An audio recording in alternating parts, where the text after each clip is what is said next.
তো hello' guys, আপোনালোকৰ কি খবৰ? আজি বহু দিনৰ মূৰত এটা ভিডিঅ' বনাই আছোঁ। এতিয়া প্ৰায় 2:30মান বাজিছে দুপৰীয়া। ৰাতিপুৱাৰ ভাগতো এইবোৰ কামতে ব্যস্ত আছিলোঁ। কামৰ কোনো সীমা নাই, কামটো কৰিবই লাগিব। কামেই ইটাখিনি বনাবৰ কাৰণে ইয়াতে মাটিখিনি খন্দা হৈছিল। আপোনালোকে নিশ্চয় ধৰিব পাৰিছে যে আমি ভাটাখিনি দিলোঁ, মানে এবাৰ ভাটাখিনি দিয়া হ'ল, পিছত মানে আকৌ এবাৰ দিব লাগিব। সেইকাৰণে মানে এইবিলাক প্ৰস্তুতি চলোৱা হৈছে। বাকী যিয়ে নহওক, নিজৰ কামত নিজে হাতে কামে লাগিবলৈ ধৰিলোঁ।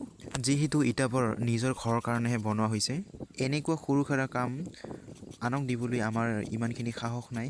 যিহেতু বাকী একো নাই, আপোনালোকে চাই যাওক।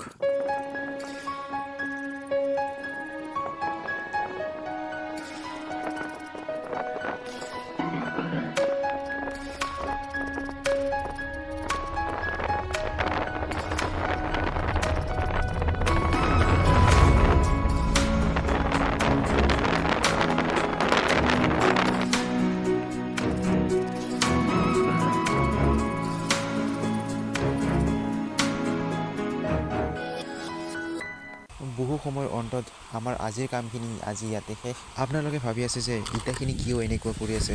যিহেতু ইটাখিনি জ্বলাই দিয়াৰ পিছত ইটাখিনি মানে দুটা ভাগত ডিভাইড কৰা হয়। এটা হৈছে কাঁচা ইটা আৰু এটা হৈছে পোৰা ইটা। যিবোৰ কাঁচা ইটা সেইবোৰ আমি চাল্টি বুলি কওঁ, আৰু যিবোৰ ৰঙা ইটা সেইবিলাক মানে ভাল ইটা ক'ব পাৰোঁ, কাৰণ সেইটো মানে ঘৰ বনোৱাৰ কাৰণে উপযোগী হৈ গ'ল।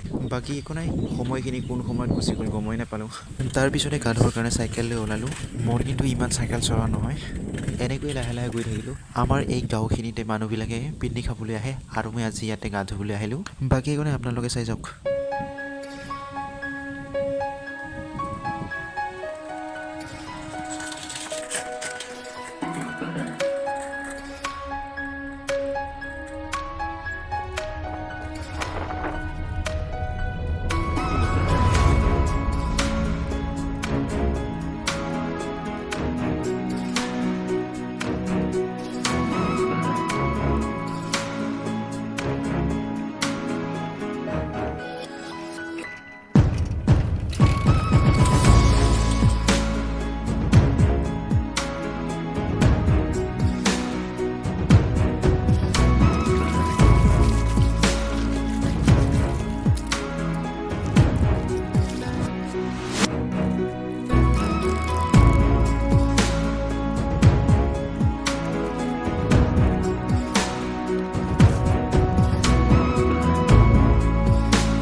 তো গাইজ, এইটোৱে আছিল আমাৰ আজিৰ ভিডিঅ'। আগন্তুক ভিডিঅ'ৰ বাবে জয় হিন্দ, জয় অসম।